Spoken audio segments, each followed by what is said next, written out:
Okay friends, it's time to get started on our front brake job. The first thing you want to do is safely raise and support the front of the vehicle so the wheel's off the ground. After that, if you have a center cover, go ahead and remove that. Once you have that out of the way, continue on to your 4 21mm lug nuts, then remove the wheel.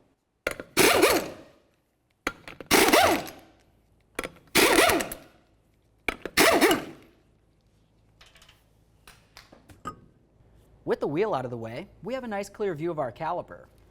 We'll continue by removing our 2 14mm caliper slider bolts.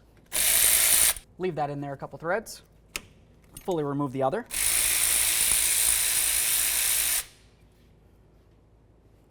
Let's get that last bolt out of there.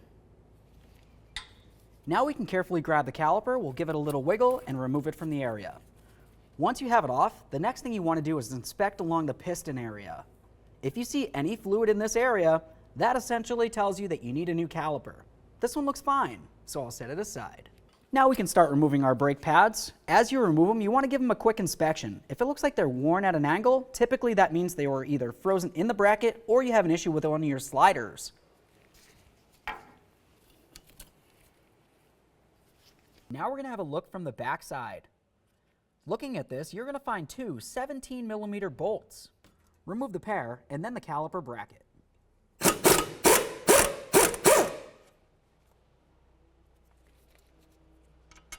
I'll put that in there a couple threads.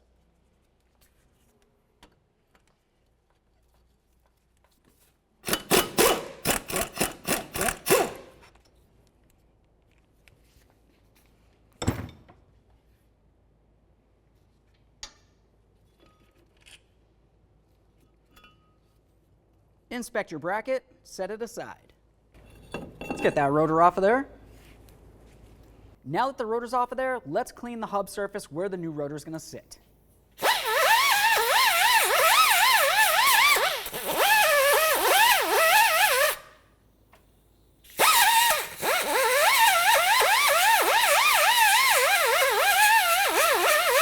Now I'll clean in between the studs and the hub itself.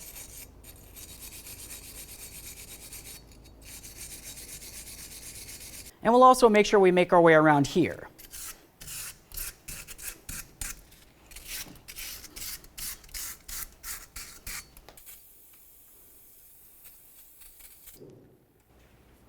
Once you're sure it's smooth and clean, continue on with some copper never-sees. Clean off the shipping residue from your rotor braking surfaces.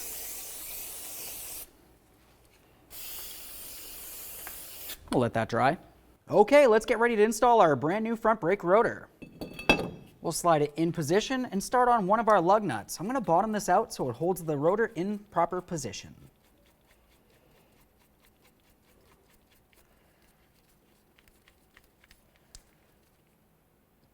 Now over on the bench, we're going to continue by cleaning up our caliper bracket. What I mean by that is on either side of the bracket, you're going to find that you have a tin. Go ahead and remove those and recycle them. Once you have both of those off, you're going to continue with your slider pins. For the pins, you just want to grip onto it and give it a little twist. You'll notice as I start pulling it out, it wants to separate from the boot. We'll hold the boot and slide the pin right out of there. Once you have the pin out, take a clean rag. We're going to wipe it down and give it a thorough inspection.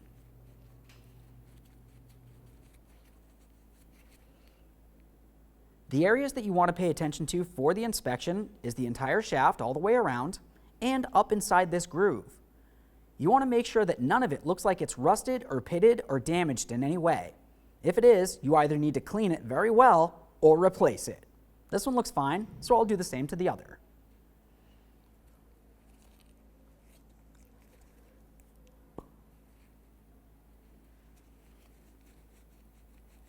I cleaned these down as well as I could with a rag, but as you notice up inside these grooves, it didn't clean it well enough. So to clean it better, either use a wire wheel or even a wire brush. That looks better. The next thing you want to do is remove each of your caliper slider boots. For these, you can carefully grip onto them, use a small pocket screwdriver and get in between the bracket and the boot itself. I'll carefully start separating these and remove each of them. Once you have them out of there, just go ahead and give them a little squeeze. We want to make sure they're still soft and pliable and they don't look torn, worn, or damaged in any way. Assuming those look good, we're going to continue by cleaning the inside. To clean the inside of the boot, you can just use a rag. We'll slide it right on through the center. Pull it out the other side. And now we're just going to work the boot around, dragging the rag along the inside. I'm trying to remove any grease or debris that might be on the inside there. Now that it's out, I'll just give it a quick inspection one more time, set that one aside, and do the exact same thing to the other. Okay, so we finished cleaning our caliper slider boots. We'll set those aside. Now it's going to be time to clean the rest of the caliper bracket. Of course, you want to make sure you clean each of the caliper slider ports, but we'll pause on that for now. We're going to move along to each of the areas on each side of the bracket.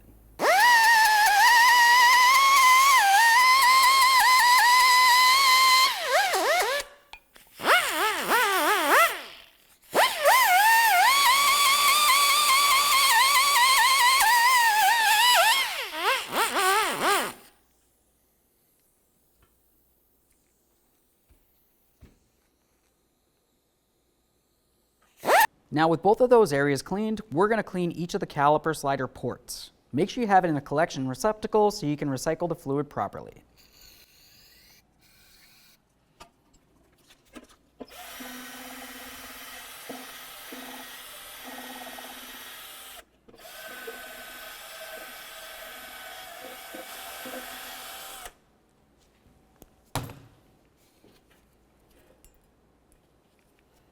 We'll give those a rinse.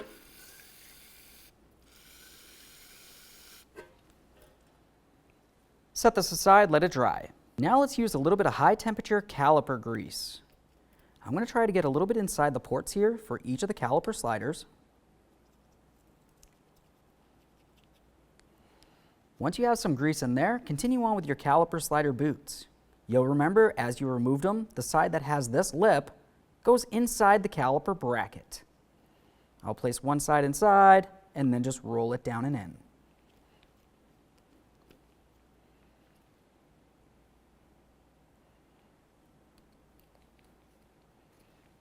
Now let's lubricate our caliper slider pins. You want to make sure you lubricate the entire shaft of each of the pins, and of course, make your way up into the groove closest to where my fingers are. By getting grease up into that area, it's going to help prevent moisture or debris making its way in. We'll slide this right into the port. Once you feel as though it's in there, squeeze out any air that's in the boot. And then just work that pin around to make sure the grease is sitting in there perfectly.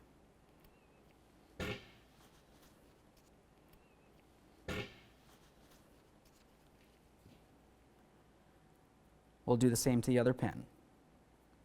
Clean up any excess grease. Let's turn the bracket up on its side. We'll continue with a little bit of that high temperature caliper grease. You want to put a little bit on each of these areas that you went ahead and sanded. By putting a little bit of lubricant in this area, it's going to help prevent moisture from making its way onto there, and of course prevent rust overall. Keep in mind you don't want to add too much because you don't need it squeezing out onto your brand new brakes. As you press down the sides, you also want to make your way to the center where the rotor is going to sit. That's where the locking clips are. Just make sure they're sitting in there properly. We'll do the same to the other side. At this point, we're ready to reinstall our caliper bracket. We'll slide it in position over the brake rotor. Once you have it on there, continue on by putting on your caliper bracket bolts. It's a good idea to make sure you have cleaned the threads and applied some red thread locker. Start in each of the caliper bracket bolts, snug them up, and then torque each of them to 65 foot-pounds.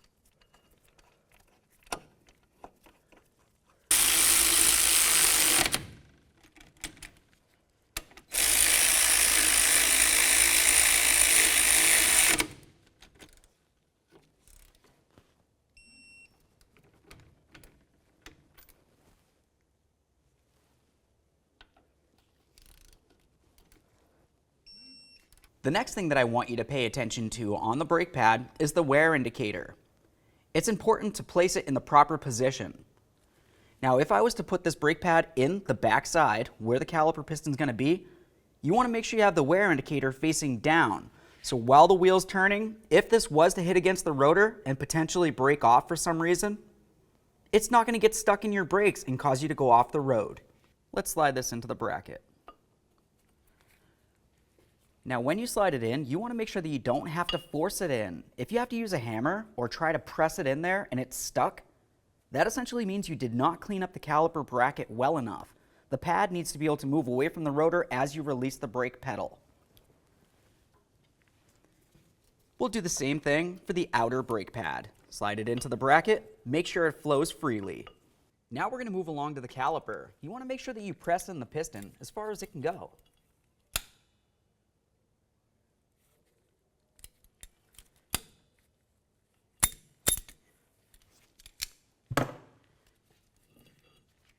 Once you have it pressed in so it's level with the base of the caliper, give it one last inspection. Make sure there's no fluid in the area. Assuming it still looks good, continue on adding some high temperature caliper lube. The areas that you want to add the high temperature caliper lube to is the metal aspect of the caliper piston. Once you have that lubricated, continue on to the backside of each of the two forward ears. This is going to help with vibration dampening and noise reduction overall. Take that caliper and prepare to slide it over your brake pads, but before you do, pay attention to your flex hose. You want to make sure it's essentially in a pretty straight line. You don't want to have it twisted because if that's the case, it could potentially restrict brake flow either to the caliper or from the caliper as you release the brakes. Now we can install our caliper slider bolts, clean the threads, red thread locker. Start in each of them, bottom them out, and then torque each of these to 25 foot-pounds.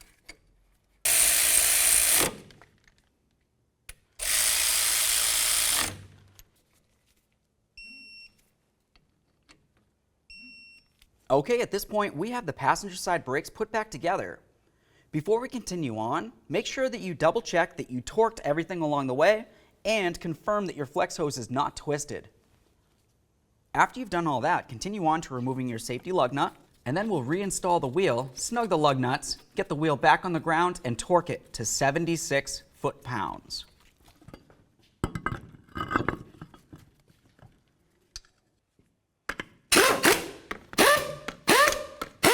Alright, so we've got the wheel back on the ground. We're going to continue torquing these lug nuts in a crisscross manner to 76 foot-pounds.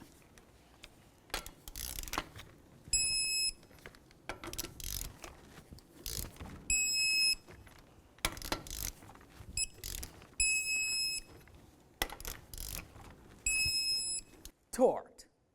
Of course, if you have a hubcap, go ahead and put that on now. The one area that you want to pay attention to mainly on the hubcap is the area for the valve stem. Go ahead and line that up and press the hubcap on so it's fully seated.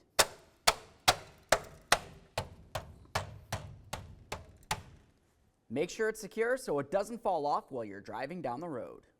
Okay friends, we got one side of the brakes done. At this point, it's important to make sure you do the exact same thing on the other side of the vehicle. Once you've completed both side brakes, hop inside the passenger compartment. Pump up the brake pedal till it's nice and firm. Get under the hood, double check your master cylinder. That's the area where your brake fluid is. If it looks like it's low, top it off with .3 brake fluid. Close the hood, take it for a road test. Thanks for watching.